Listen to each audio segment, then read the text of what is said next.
नमस्कार साथियों, मैं कुणाल आप सभी का संस्कृति आईएएस यूट्यूब चैनल पर स्वागत करता हूं। आज के इस वीडियो में हम लोग बात करने वाले हैं राम मंदिर और एफसीआरए के बारे में, क्योंकि अभी हमारे गृह मंत्रालय ने राम मंदिर ट्रस्ट को यह अनुमति दे दी है कि आप विदेशों से अब दान ले सकते हैं।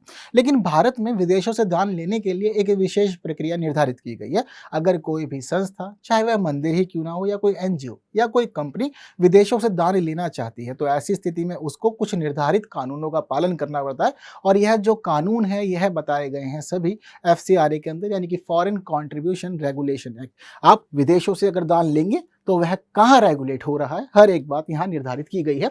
तो यही वर्तमान में सारी स्थिति है।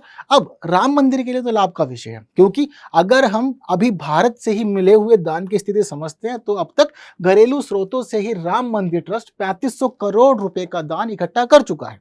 यानी कि बहुत सारे लोग जो विदेशों में रह रहे हैं, जो सनातनी है, वह लोग भी अगर राम मंदिर को दान देना चाहते हैं तो अब उनके लिए भी सब द्वार खुल गए हैं। हम लोग हर साल चीज़ों को देखते हैं, जैसे कि बहुत बार खबरों में आता है शिरडी साई मंदिर या दक्षिण भारत के कई प्रमुख मंदिर। पता चलता है कि साल भर में करोड़ों अरबों का दान इनको मिलता है।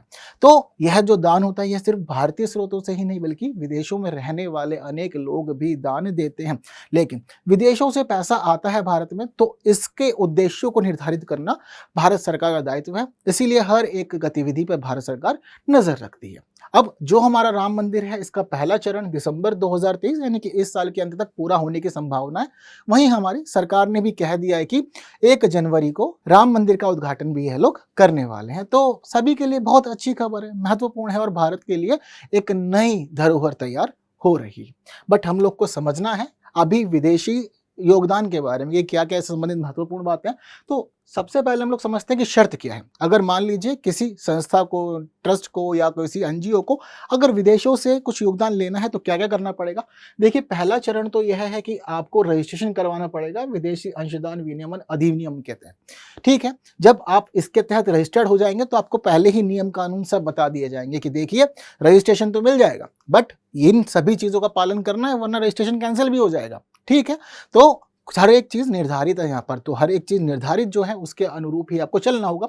जब आप इसके तहत रजिस्टर्ड होते हैं तो अब आपको बोल दिया है कि आप पैसा ले सकते हैं, लेकिन पैसा कहाँ लेंगे, कैसे लेंगे, कैश में लेना है, बॉन्ड्स बनवाने हैं, चेक लेना है या फिर डायरेक्ट ट्रांसफर। तो देखिए स्थिति यह है कि आपके द्वारा लिया गया जो भी पैसा होगा वह स्टेट बैंक यानी कि भारतीय स्टेट बैंक की जो दिल्ली शाखा है आपका खाता उसमें होना चाहिए, क्योंकि पैसा सिर्फ यहीं लिया जा सकता है। इसके अलावा पूरे भारत में कहीं भी अकाउंट खुलवा लीजिए, कोई लाभ नहीं है, आप नहीं ले सकते पैसा। विदेशों से आने वाला सारा पैसा इसी बैंक के पास आता है। ठीक है, फिर उसके बाद में अगर आपको पैसा दिया जा रहा है तो वहां पर उद्देश्य स्पष्ट होना चाहिए कि पैसा किस उद्देश्य से आ रहा है। जैसे कि राम मंदिर है तो निर्माण के लिए आगे आएगा, तो इसके जीर्णोद्धार के लिए, विकास के लिए, स्ट्रक्चर डेवलपमेंट के लिए आएगा। साथ साथ में कई बार हम देखते हैं जैसे कि गुरुद्वारों में एक खास स्थिति है कि आप कहीं भी जाते हैं गुरुद्वारों में तो वहाँ लंगर की व्यवस्था होती है। तो देखिए यह सब काम जो होते हैं ना किसी एक व्यक्ति के बस का नहीं है, सब मिलजुल कर ही करवाते हैं। तो ठीक इसी प्रकार आने वाले समय में यदि कुछ ऐसी व्यवस्था होती है तो इन सभी ही परियोजनाओं में इस धन का उपयोग किया जाएगा। तो यहाँ पर इन्होंने स्पष्ट कर रखा है कि देखिए निर्धारित उद्देश्यों के लिए इसका प्रयोग कर सकते हैं। ऐसा नहीं है कि पैसा आ रहा है मंदिर के लिए आप उससे बिल्डिंग्स बनवा दे रहे हैं, अलग अलग कॉर्पोरेट यूज कर रहे हैं उसका, या फिर एडमिनिस्ट्रेशन में यूज कर रहे हैं, ये सब चीजें नहीं चलेगी। और साथ साथ में अगर पैसा आपको मिला है, जैसे कि हम पैसा भेज रहे हैं विदेशों से कि राम मंदिर के लिए है जी, इसके निर्माण के लिए है जी, भगवान की स्थापना के लिए, आपने क्या किया, पैसा किसी और को दे दिया कि अभी हमें जरूरत नहीं है, पैसा हमसे आप ले लो, बाद में हमें दे देना। तो देखिए अगर आप इस अधिनियम के तहत पैसा मंगा रहे हैं तो यह काम भी नहीं कर सकते। तो यह सभी निर्धारित शर्तें हैं जिसका आपको पालन करना पड़ेगा रजिस्ट्रेशन कराने के बाद में, और सारी प्रक्रिया इसके अनुरूप ही चलेगी। ठीक है, वहीं एक बात ध्यान देने वाली यह है कि भारत सरकार ने इस पूरी प्रक्रिया के लिए एक अधिनियम तैयार किया है, जो अधिनियम वर्ष 1976 में तैयार किया गया था। 76 में ही क्यों, हम स्वतंत्र तो 47 में हो गए थे, फिर 76 में क्यों अधिनियम बनाया, तो स्थिति समझिए, आप लोग बहुत अच्छे से इसको याद रख पाएंगे। 1975 से 77 याद आया, इमरजेंसी में थे हम लोग। तो देखिए हम सभी यह चाहते हैं भारतीय व्यवस्था जो है वह पूरी तरह से स्वतंत्र है, हम लोग लोकतांत्रिक है, गणतंत्र है। तो हम लोग यही चाहते हैं कि कोई विदेशी संस्था या कोई शक्ति हमारे मामलों में हस्तक्षेप नहीं करे। हम लोग जैसे रह रहे हैं, जैसे जी रहे हैं, जो भी रूखी सूखी अपनी खा ले रहे हैं, भाई हम वैसे ही जीते रहे हैं। ठीक है ना, हमें नहीं चाहिए कि कोई विदेशी संस्था, कोई दूसरी देश या सरकार हमारे मामलों में इंटरफेयर करे। अब इंटरफेयर दो तरह का होता है, आप चाहते हैं कि भारत विकास करे, नई नई बुलंदियों को छुए, परचम प्राप्त करे नए नए, तो आप सपोर्ट कर रहे हैं। वहीं दूसरे कुछ ऐसे भी लोग हैं जिनको बैठे बिठाए ना आदत होती है कुछ ना कुछ करते रहने की। कोई आया, जैसे कि हम लोग को देखते हैं कि टेररिस्ट अटैक वगैरह होते हैं, या फिर व्यवस्था खराब करना, ठीक है, भारतीय अर्थव्यवस्था में नकारात्मक शक्तियों को डालना, ठीक है, गलत लोगों को भेज देना या पैसा भेजना दुरुपयोग के लिए। तो इन सभी चीज़ों को रेगुलेट करना था। यह समय जो था वह इमरजेंसी वाला था। तो गवर्नमेंट समझ गई थी कि भारत के जो लोग हैं, कहीं ऐसा ना हो कि उनको विदेश से फंड मिले फिर वो कुछ गलत काम करे, हमारे देश की एकता, अखंडता, लोकतंत्र, गणतंत्र, इन सभी तत्वों को प्रभावित करने का प्रयास करे, हमारी संप्रभुता को हानि हो। तो इन सभी की सुरक्षा के लिए जरूरी है कि एक ऐसा कानून हो जो विदेशों से आने वाले धन का उपयोग सुनिश्चित करे। तो इसलिए 1976 में कानून बना दिया गया था। इसका मुख्य उद्देश्य था कि पैसा मिल रहा है, अच्छे काम के लिए मिल रहा है तो ठीक, परेशानी नहीं है, लेकिन अगर व्यवस्था में हस्तक्षेप करोगे तो उस सबको यहाँ रोक दिया जाएगा। तो उनके लिए एक बैरियर का काम कर रहा था। हालांकि इसको 2 बार संशोधित भी किया गया है आवश्यकता अनुसार, 2010 और 2020 में अब तक, ठीक है।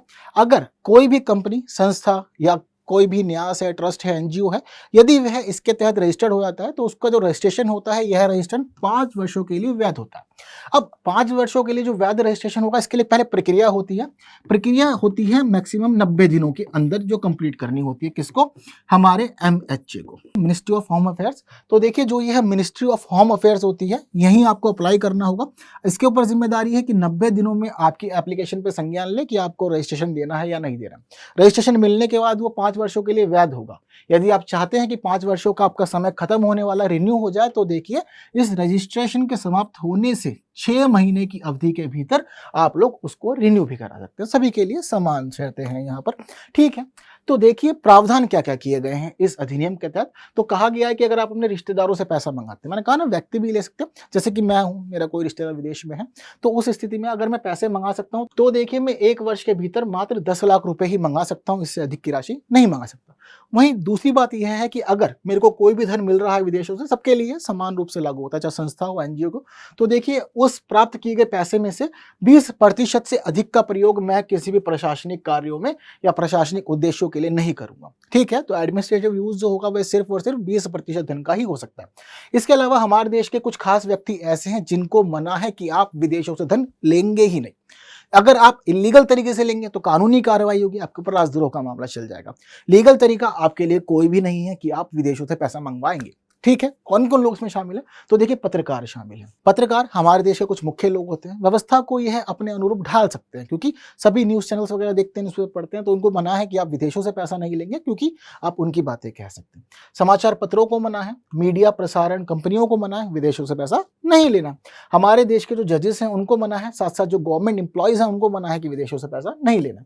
यदि आप इलेक्शन लड़ रहे हैं और आप कोई कैंडिडेट हैं इलेक्शन के अंदर, तो आप विदेशों से पैसा नहीं लेंगे। साथ साथ अगर कोई राजनीतिक प्रकृति का संगठन है, जैसे कि कोई भी पॉलिटिकल पार्टी वगैरह हो गई, उनको भी मना है कि आप नहीं लेंगे विदेशों से पैसा। इसके साथ साथ ही अगर कोई विधायिका या राजनीतिक दल का सदस्य, आप मेंबर ऑफ पार्लियामेंट हैं, मेंबर ऑफ लेजिस्लेटिव असेंबली हैं, या फिर आप किसी पॉलिटिकल पार्टी के मेंबर हैं, तो आप लोग के लिए भी मना है कि आप विदेशों से पैसा नहीं लेते, ठीक है। पॉलिटिकल पार्टी में पदाधिकारियों के लिए यह नियम खासतौर से लागू होता है। इन सब लोगों को मना है, क्योंकि यह जो लोग होते हैं यह हमारे देश की मुख्य व्यवस्था में शामिल होते हैं। अगर इनका यूज किया जाएगा तो सब चीजें खराब हो सकती है, इसीलिए पहले ही हर एक बात निर्धारित यहाँ पर कर दी गई है, ठीक है। इसके साथ साथ ही यह भी ध्यान देना जरूरी है कि पंजीकरण के तहत क्या क्या मानक है, यानी कि आप क्या क्या बातें बता करके चीजों को, रजिस्ट्रेशन को ले सकते हैं। तो देखिए, रजिस्ट्रेशन कैसे लेना, आपको अपने सांस्कृतिक, आर्थिक, शैक्षिक, धार्मिक और सामाजिक कार्यक्रम पहले से निर्धारित रखने होंगे। देखिए, राम मंदिर है, सबको पता है कि भाई बहुत सारे कार्यक्रम हैं, सब धार्मिक भी हैं, सांस्कृतिक भी हैं। तो ऐसी स्थिति में बात यहाँ पर क्लियर हो जाती है। जो आपको धन मिल रहा है वह बेनामी या काल्पनिक नहीं होना चाहिए। ऐसा नहीं है कि पैसा आया, कहाँ से आया जी नहीं पता हमको। आपको पैसा मिलेगा तो प्रॉपर फॉर्मेलिटीज पूरी करने के बाद ही मिलेगा, वरना नहीं मिलेगा। और पता होगा कि विदेशों से कौन भेज रहा है, किस प्रयोजन से भेज रहा है, वगैरह वगैरह हर एक बात है। और जिस व्यक्ति को पैसा मिलेगा, यह बात भी ध्यान रखनी कि वह व्यक्ति धर्मांतरण के मामले में नहीं होना चाहिए। ऐसा नहीं है कि जबरदस्ती या कोई लालच देके उसने किसी का धर्मांतरण कराया हो, या फिर वह व्यक्ति पहले कभी देश की अर्थव्यवस्था के अंदर धन के दुरुपयोग के लिए पकड़ा गया हो, या हमारी एकता, अखंडता या संप्रभुता से छेड़छाड़ के मामले में उसको गिरफ्तार किया गया हो, या उसके ऊपर कोई राजद्रोह का मामला हो, या फिर सांप्रदायिक तनाव के मामले में उसके ऊपर कोई कार्यवाही की गई हो। यदि कोई ऐसा व्यक्ति है तो वह इस अधिनियम के तहत रजिस्टर्ड नहीं हो सकता और धन विदेशों से प्राप्त नहीं कर सकता। तो यह सारी जो कहानी है यह फॉरेन कंट्रीब्यूशन रेगुलेशन एक्ट की है। राम मंदिर के लिए महत्वपूर्ण है, अपने आप में हमारे देश के लिए महत्वपूर्ण है। और सिर्फ यही नहीं, बल्कि हम देखते हैं कि बहुत सारे गुरुद्वारे हैं, अलग अलग मदरसे हैं या ट्रस्ट भी हैं, वह सब विदेशों से धन प्राप्त जो भी करते हैं वह इसी अधिनियम के तहत करते हैं। और मैं आपको यहाँ पर यह भी क्लियर कर देना चाहता हूँ कि जो यह FCRA है ना, इस FCRA की ना पुरानी दोस्ती है यूपीएससी से। पहले भी बहुत प्रश्न पूछे गए हैं, आगे भी पूछे जा सकते हैं। जैसे कि एक प्रश्न आप लोग की स्क्रीन पर, आंसर जल्दी से मुझे कमेंट कर दीजिए, देखते हैं कितने लोगों का आंसर सही जाएगा। ठीक है, तो अगले वीडियो में फिर जल्द बातचीत सारी करेंगे और ऐसे ही रोज पढ़ेंगे। हालांकि आपको आंसर भी चाहिए होगा, चाहिए ना आंसर, बताऊं? ठीक है, बता देते हैं। तो देखिए आप लोग का जो आंसर है वह यह है इस प्रश्न का। ठीक है, तो अगली वीडियो में जल्द मुलाकात करेंगे कुछ नई बातों के साथ, नए विषयों के साथ। लेकिन बने रहिए संस्कृति IAS यूट्यूब चैनल पे। Thank you so much.